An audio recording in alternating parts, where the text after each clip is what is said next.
Thank you for joining us today. This is Worth the Admission podcast.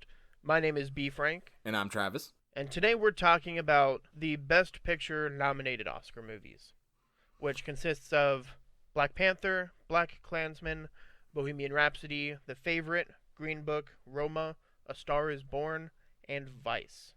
Yes, this was I think this was the first year I actually tried to watch all of them. So this was kind of fun to be able to see what else is out there. Because, I mean, we all see the mainstream stuff, but this is kind of, the Oscars is a nice way to go off the beaten path and see what really good cinematography is. And there's other good movies out there, even though they may not have your favorite superheroes or, you know, the biggest explosions or the biggest movie stars. They're still really good. Some of these stories were amazing, just from a story standpoint, and then others, not so much. But let's start it off with Black Panther. Now, when I watched this as part of the Oscar nom rewatch, I realized I had never really given a true review of a Marvel movie. So it was very interesting looking for specific things instead of just watching for enjoyment. Well, you took a movie that not only is a good movie, and it's not even a good superhero movie, but this is a big cultural swing for not just Marvel. I mean, you're talking a movie that had black leading actors and a majority. It was basically a majority all black cast. It's not only that. It's also, this is the first superhero movie to be nominated for Best Picture. We're getting there. This is a milestone. This is big. I mean, this isn't just, this is a popular fan vote movie. This deserves the talks for how good it is. And this works as a standalone film. Even if you haven't necessarily seen all the other Marvel movies, you could hop into this and find Wakanda as a standalone on its own. And I think this was one of the biggest reasons it was nominated, is because it does work as a standalone film and isn't just another part of the franchise. It has its own story that it's trying to tell, and it isn't necessarily a continuation of anything else. This was a great original story to me. This is when you think of origin stories and how well they've been done over the years. For Black Panther to tell the story as well as it did, it gives you that full backstory. There's a lot of questions because this wasn't a predominantly main character. You know, this was always a side and B character. Nowadays, we're lucky enough for it to have its own light to shine. But that was one of the biggest things. It's so character driven. It's really well written. The action scenes are good, which is everything that we expect from a Marvel movie. But it pushes that envelope a little bit further. For a long time, Marvel just lulled us into good movies. They were good, but all they did was progress a storyline. This was one of the first movies in a long time from Marvel that we got just a solid standalone movie. And not only having a solid standalone movie, so well done that it's now a new benchmark to me. I think other movies have to come near this, especially in the superhero genre, because this is telling you that, hey, you have to have a backstory and you have to have origins, but you also, at the end of the day, this movie needs to be able to have legs and stand alone. I want to be able to watch this one and not have to watch others, and that's what makes this movie so good. Well, one thing that really stood out to me was the visual aspect. The beginning scene was a single shot of CG, which is obviously easier to do than truly filming it. But then the Korean casino scene was presented as one shot as well, which I didn't notice the first time I watched it. Then we get to the music, where I myself am not much of a rap listener, but it is obviously a really good soundtrack, and Best Original Song, I think, is one of the Oscars it was nominated for. The reason why this movie works as well, too, obviously there's great people, but people like Ryan Coogler, who's a very, very talented man, it was a community effort to me. When people wanted to have this movie done and they wanted it done right, they went out and did it. They got a really good director. Their score was really good. Their actors were really good. And that's hard to do and bring all together in one piece, especially with something that has that moving parts and is that long. A lot of these Oscar movies, they're long. You know, they're 2.5 hours. And a lot of them drag. And to have an action movie, let alone a superhero movie, is outstanding. The list of movies is kind of cut in half and put on two sides. You get the one side where the movies are just made. They're not necessarily made artistically with special cinematography or anything like that. And then you have the other side on like the Roma, The Favorite, where you have multiple different aspects of filmmaking that are very prevalent, but that also kind of take away, in my opinion, from the viewing. Next we have up is Black Klansman. I was really excited to see this. It was presented more as an overall comedy, Let's talk about Topher Grace and how racist he turned out to be. Oh my goodness. And he played that very well. He played the leader of the KKK, Mm-hmm. period. He played the Grand Wizard's Grand Wizard. I was floored when he showed up out of nowhere and was the leader. I was surprised by this movie. You told me how much you liked this movie, and I really wasn't sure. And it wasn't necessarily, oh, it's presented as a comedy, it's presented as this. I really didn't know a lot about it. I knew it was a Spike Lee movie, and that was about it. And I saw who was in it. I remember seeing, I know obviously we all know who Adam Driver is, and Denzel Washington's son, right? I forget his name. John David Washington. John David Washington. He was surprisingly good. I love him in Ballers, but I knew though they were familiar enough faces. I was like, oh, this is interesting. I love the premise. I love a black guy trying to join the KKK, and as much as it is funny in certain points, because there is a funny part that I will talk about. To me, it's still another eye opener, and I think this is another one of those movies where, like Black Panther, it's educational. Spike Lee does present it in a way that is racially charged, and it does display society during that time. You even have one of the police officers who is extremely racist, but it's serious and comedy. It starts off with Alec Baldwin and an overall Klan message, which sets the tone for the movie. Yeah, this is one of those movies though. It's racially charged, but if you didn't have Spike Lee doing that, I don't think you would have quite the film. I think that rawness and that edginess that he wants to bring to it, he wants to show you, but he also wants you to feel it too. And that's why those images at the end of those videos are so hard to watch, because people fail to realize that that's the real life that we live in. The movie is the real life that they lived in at that time. But to get back to the lighter side of it, I do really enjoy.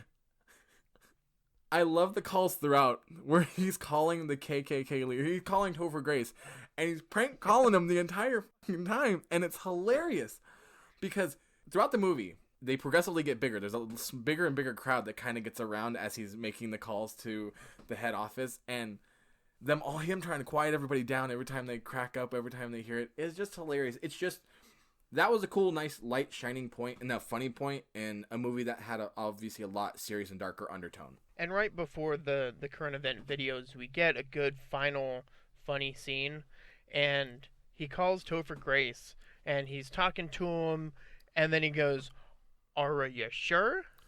Earlier in the movie, Topher Grace's character says that is how black people say "are." They say "ara," and so when he goes over the phone and goes, "Are you sure?" everybody cracks up laughing, and then just the look and extended shot of Topher Grace just was hilarious. Overall, this was another movie where maybe I would not have seen it. Maybe I would have seen it. There's other things by Spike Lee I've liked before, but this was a good look overall. I enjoyed it. I liked it. Now, with Best Picture, do I think it wins? I think there's other movies I think we're probably going to talk about that will win. But this was an enjoyable watch. No matter what happens, I think it's definitely an eye-opener, and I think it's something that everybody should go and check out. Next up, we have Bohemian Rhapsody. Now, I know you have very strong feelings about this. I, as a film, enjoyed it. I thought there were things that could have been done better. I did think Rami Malek, hands down, deserves his Oscar nomination. All right, so the thing with Bohemian Rhapsody is, it's an okay movie. There's a lot of issues, and I agree a lot with the people that say it's kind of overrated. Now, we're taking a movie that was pulled apart and ripped to shreds and revived and killed so many different times. We had Sacha Baron Cohen as Freddie Mercury at one point. To me, the highlight of this movie is all the musical parts. I thought in this scene, you have a lot of just dialogue, and it's the biography part of the story, and then I think you get into the biography of the songs. And I thought the biography of the songs and how they broke those down and how you got the chords and kind of how it slowly started to become the song that it was, I think really drove what the story was and how it performed, because those were kind of the key moments throughout the movie that really moved it along. It was always when the song came on, that was a moment in time. That's where he was, and that's who he was as a person. It's a tough part for Rami Malek to play because of Freddie Mercury's one in a million. He's just such an eccentric human being, and you were able to see that, but you were also able to see the other demons and the sides that he had. And it was, for me, I'm a big Queen fan, and I never knew a ton about Freddie Mercury behind the scenes, because this is before anybody's time, and not a lot of things have been said. But I think he killed it. I think he absolutely did a great job. I think he was the best part of this movie, and I thought the musical scenes were. But other than that, I thought the scenes always just lacked that little bit of something else. I thought it was a good movie, but I thought it could have been better. I think whether it be just how it was edited, they're getting an Oscar nom for editing, and I don't see it. But that's me personally.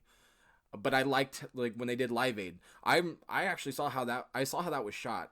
Then when it was being shot and filmed, it was just a little stage in the middle of England, just off in a farm field. I mean, everything behind was gone. They just literally built the Live Aid stage, and that was it. Things like that I thought was really cool visually, but that was really about it. Cinematography didn't blow me away on anything. It was a darker movie, but for how colorful he was, I never really got that. I always seemed like it was a little bit on a downer note. I mean, you had those exciting moments, but to me, it just always missed that little bit of 10% that I think could have made it a better movie. For me, watching this movie, I enjoyed it. I did learn stuff, but I also did get that sense of this could have been better. This could have been more. I don't think Rami Malek could have done more. I think he did his No, best. absolutely and I not. think it shows. I just think that the story that he was set within could have been better. I also didn't think that they were going to show the Live Aid concert at the end. I thought this was going to be a movie where they It lead up leads to up. it and then he steps out on stage and it's like blackout.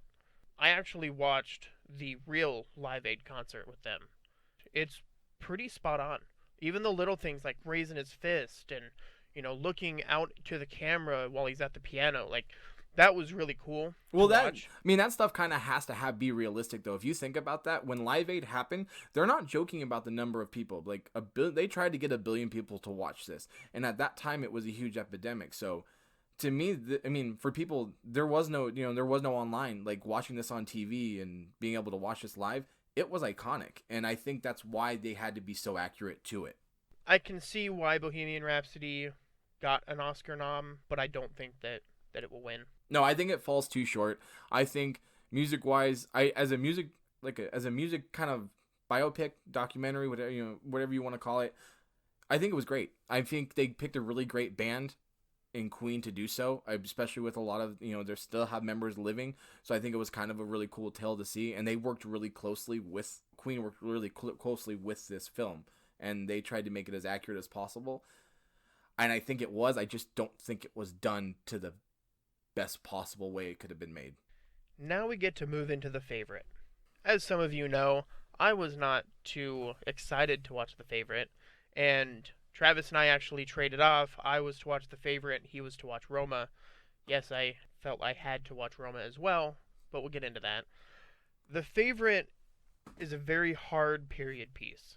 The acting and the filmmaking was great. I see why it was nominated as a film. I do think Olivia Colman is going to win the Best Actress Oscar. I think she completely killed it, and I think Emma Stone has a really good chance of winning for the supporting actress. The story and the characters I just didn't connect with. My roommate put it a good way. He said, I am not the target audience. And that is very true. As a film and from a filmmaking standpoint, I totally get it. But I think when you win an Oscar, the story has to be fully there as well. It was wittingly intelligent. It was told in chapters. It was done very artistically, and the cinematography, it uses a lot of pan back and forth, a lot of zoom in and tracking shots, and so I do think that it has a good shot at cinematography. Overall, it fell short to me. I just didn't connect to it. The two things I guess I liked the most were how they used light. Because there was no electricity, everything is open, so it's all natural sunlight during the day, and then it's all candlelight by night. They use the light to their advantage. The light, when it's dark and they're using a candle, is often when they're shown trying to hide their lies, trying to do their underhanded things, and then you get the bright scenes where they're all the chippy-dory. The other thing, too, was the music. It was all period music, and I'm a fan of instrumental, obviously, and so to hear Handel and Vivaldi, there's a lot of Bach. I thought that was really cool, and then Elton John got a song during the end credits, which felt super weird. To go from all this music and hard period to, like, 1970s Elton John was just completely off to me. But I guess it's the end of the movie, so they don't have to care at that point. I don't know. I Now, like I now said, did now did they play I'm Still Standing by Elton John at the very end because you made it through the movie? I wish. I just the whole time I was counting down the until it was gonna be done. I just like I said, I didn't connect with it, You know, and I just think Fade the Favorite's one of those movies where it almost has to be nominated. It has a decent cast. You know, it's whether it be no matter what time frame. If it's a period piece, like it's just one of those that's usually going to get picked out from the crowd and is going to get nominated. It These movies are few and far between, but they still have an audience that runs. Obviously, you can see from things like Downtown Abbey and that can last. There's still audiences for them, and they seem to be popular. I don't know who watches Victorian couldn't area tell you. period pieces, but I get it. I mean, there's a reason why I didn't watch it, and I'm not saying there's not a knock and it's a bad movie. It doesn't, I'm very open minded to movies, but I am one of those people. If it's very very slow moving, it tends to It draw me was. out, and that seems like Roma. I did watch Roma, and we'll get to that one later, but it was long and drawn out like that one as well too. That 2 hours and 20 minutes of my life I won't get back, but I want to move on to my favorite movie. Probably tied for my Yes. it's tied. There's another movie we'll talk about later in this one, and we are talking about Green Book with Mahershala Ali and Viggo Mortensen. I Yes. was very surprised by this movie. Obviously, we're doing a True Detective series, plug for that, with Mahershala Ali in it, and you get to see how great he is because this was a whole different scene of than what you've normally got to see him as, and this was another kind of really character-driven movie that I enjoyed. This was one that even was slower and isn't even something that's my normal change of pace, but it drew me in as a story and just I was fascinated. I didn't want to stop watching, and that doesn't Very happen a early lot. on. Very early on, to me, when this movie opens, it feels almost like a mobster movie. You know, it's an old timey like he was the guy that everybody knew, and he gets laid off. He's a bouncer at a very popular club, and he needs money coming in, so he picks up a driving job. And we find out that it's Mahershala Ali's character, and it's a human growth story, which I thought was really cool. You know, I was very surprised with this movie as well. It was the last movie that I watched, and it's probably my favorite of the new ones that I watched on the list. It was a fun movie. It was nice to see the relationship grow and develop between Tony Lip and Dr. Shirley. We get a lot of it's also a period piece of sorts, and so we get the racism. You know, he is taking a trip deep south, and he says it at the beginning of the movie, and it we don't really understand what that means, I think, until the first time we see him play. And the first time that even Tony, Viggo Mortensen's character, sees him play.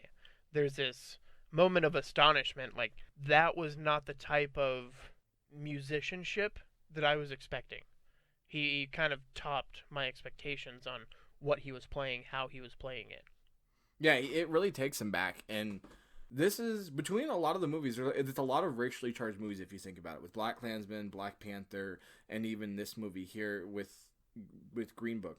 To me, I think it's three separate ways of telling a story, and I'm not picking just a race, a racist level to go by, but looking at it, you have a very more modern take on how race is taken nowadays. I mean, not necessarily just racism, just race relations in general. And then you go to something like Black Klansman, which was a much more harder, like rugged edge kind of movie to show you that racism side or that racial tension at that side.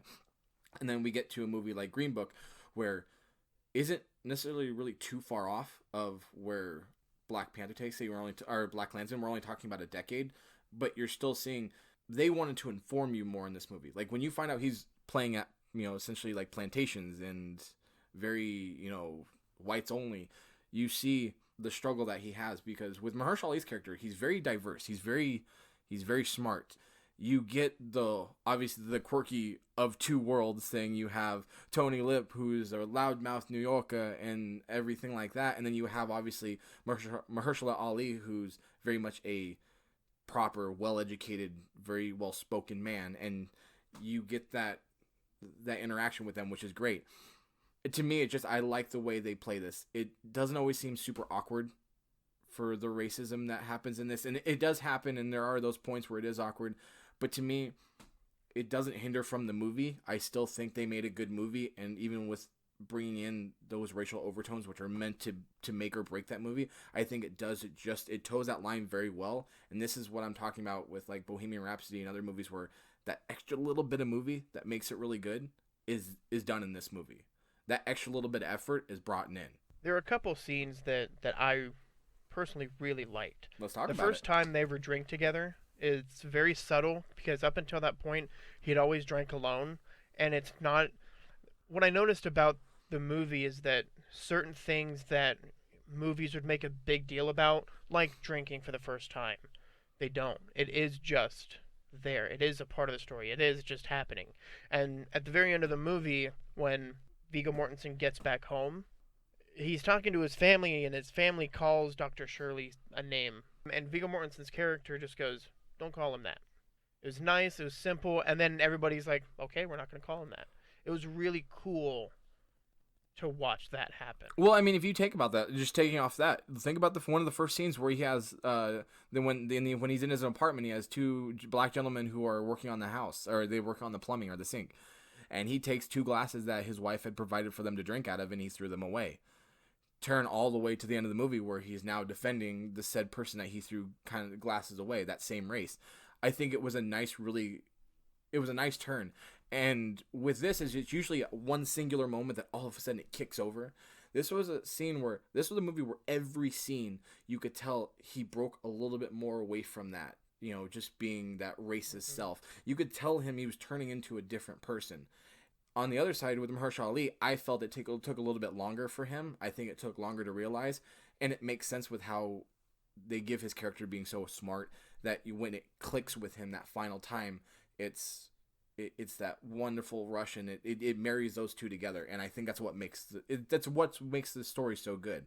With all of these movies, this is one of those things that this separates them, and this to me was the best story told. Now we get into Roma. You want me to take this one? Yeah, All I'm right. going to let you lead this one. All right, so the next movie is Roma. This is really big. This is another big moment for Oscars. This is making Netflix a movie studio. This is Kind of. It's an Oscar-nominated film from a streaming service. This is Kind of. I know, kind of. I know it was still released elsewhere for the rules to happen. But when you think about it, how are most people going to go see this? They're going to log on to Netflix, and they're going to have to turn on their TV and watch it. And that's how I watched it, which was nice. This was a cool thing to have for once, especially with a movie like this, where I'm definitely not paying to go see this movie in the theater. This was nice to be able to see in the comfort of my home. Give or take how this movie turned out, to me, this was a very depressing movie, and it was a very real movie. Why I enjoyed this film, and which more than I actually thought I would, even though it's a foreign film and there's all these other things that contribute to it, like you said with The Favorite, it's not your kind of film. Same with, for me, I'm not a huge fan of foreign films. I do like those certain ones, but they're very, very few far in between for me. This was nice to see. Cinematography is fantastic. This should win for cinematography. I totally agree on that. This has the most beautiful shots. And I'll give something in particular to this. There is a scene with a riot happening, and they're at a store. The camera pans from the street view into the store, and everything happens in one shot. It's one live shot in continuous. And for this to happen, that's why it's not going to win for editing, is because it's so well done, and how he orchestrates it before they hit go makes that scene play out so organically. This is about... There's a lot of one shots. Yeah, there is. Mm-hmm. It all comes off as one shots because it's just panning back and forth, and so there's no need for the editing. Yeah, and when it comes to that. This is a heartbreaking story. This is of a young lady who is basically a housekeeper in Mexico. And this is all over the race relations in the 1970s, if I'm not mistaken. It's hard to put into words how this, because there's so many different storylines, but let's just follow her, because she's obviously the one being nominated for Best Actress. This follows her as she lives her life. She's a caretaker. She ends up getting knocked up by a man who doesn't want anything to do with her.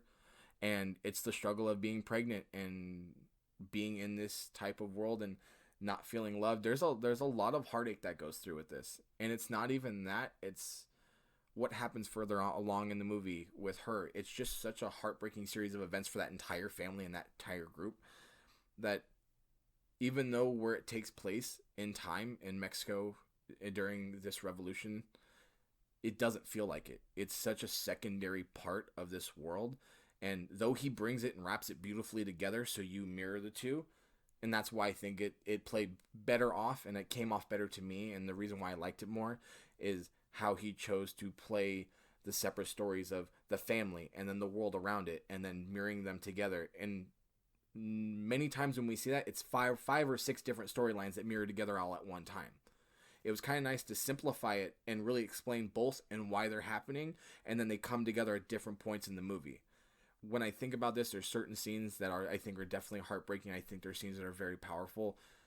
It's not going to be a watch for everybody, but for the people that want to watch it, I think we'll get something out of it, and I don't think it's just a wasted pick. When it comes to the Oscars, I think it's very well done, but unfortunately I forget the director's name, Alfonso Cuarón. Cuarón. This isn't Gravity. This isn't a big budget or a space movie where it's exciting. So I think even though he's in his point in his wheelhouse, I still think it's just not popular enough of a new movie that I think it's going to get over with everybody.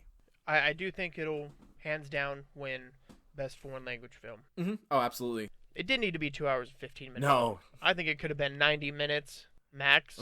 Hurry up the depression. The first hour of movie didn't really do anything for me. No, it was slow. It felt like it wasted my time. Well, it was basically setting up a life. There were little things here and there, but overall, like once we got into about 50 minutes, I was like, okay, this is where the movie could have started. Like I say, I also get why it was nominated. From a filmmaking standpoint, the sound design, the cinematography, even it was actually shot in color and then put into black and white. So it was an artistic choice to move it that way, which worked for the story. I think it did, but it just didn't hit me. And so I do think it'll win Best Foreign Language Film. I do think it has a shot. I think it'll come neck and neck to The Favorite and this for Best Cinematography. But I don't think it's going to win Best Picture. Now we get to the other favorite, or I think it's a 2-horse race. I think it's between Green Book and I think it's between this next movie and A Star Is Born. I know it's a retelling, but I think the way Bradley Cooper does this in he blends the music and he blends the storyline so well together. And I think he becomes off such a likable character. Not just who he is as a person, but I think when you look at the story and how it is like a rising star and a falling star and declining and how that works together and how when they have that brief moment of bliss together, I mean, that's essentially what this is. I think you don't hate his character as much, which I think makes it so much more heartbreaking throughout the movie, and that's a choice to make. You could either make him be a dick and you hate the character, and that's why you see the transgression and the careers, but the way he plays it is just so well, I think is so well done. You really enjoy it. And the supporting cast that you have, obviously Lady Gaga's fantastic in it, but obviously Sam Elliott's in it and he's nominated for Best Supporting Actor. I think the few scenes that he's in are so emotionally charged. When you think of Bradley Cooper, obviously he's been in very serious movies like, American Sniper, and he's been in very funny things like The Hangover, and you've seen him in all these different types of, roles. When you look at him in this, it just seems so much more genuine that when he got a chance to direct and do something himself, you could tell he really put himself into it, and that's why I think this movie's so good. I think the original song with Shallow, with Lady Gaga and him, I think is fantastic. I really do enjoy that song, and I just think that was another little addition. That's one of the reasons why I think this movie's so good. On a filmmaking side, as far as light, one thing that I noticed watching it was that red light was present in a lot of the scenes, and it usually showed up during scenes that Bradley Cooper's character was down or depressed or super drunk. There was always some type of red light, and then at the very end, when you see Gaga, that same red light is showing on her, because this is right after he, spoiler, takes his life. And so the red is presented as this is how their darkness is shown on the outside. That last scene where, unfortunately, he does take his own life is... The way he shot that, I thought was very interesting. The very bottom half of the screen, bottom half of the angle, roll it in. I thought that was You really don't see his cool. face. You don't see his face. I love that he puts, the last thing you see is just him put the hat on the table, and that's it. Hmm. I thought that was really well done, but that's just from more of if you're talking about scenes, I thought that was a really well done scene, or at least I thought it was interesting to me. You're more of that technical side, but I liked how that was shot. I liked I thought when you saw the concerts and the live music, it played very more raw, and I liked that. It just didn't seem super choreographed, Hmm. like you would see a Bohemian Rhapsody, where you could tell it was one shot here where which he did that, so it was supposed to be remade just like that, and then you would see a Yeah. crowd shot.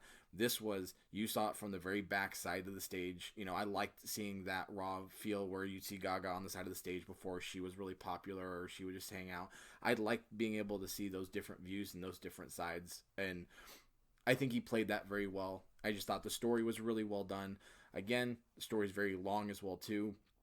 You get engrossed into it, but at the same time too, it's a lot. It is a very, very emotionally heavy movie. It from the very moment that movie begins to the very moment the end credits roll, you are on an emotional roller coaster. Now, the final movie on this list is Vice. Christian Bale has already won a Golden Globe for his acting in this, and I think he does definitely have a shot at doing it again. The biggest takeaway from this movie is Dick Cheney is a bastard. Apparently, he is referred to at times as Darth Cheney, so it shows how kind of much of an asshole he is.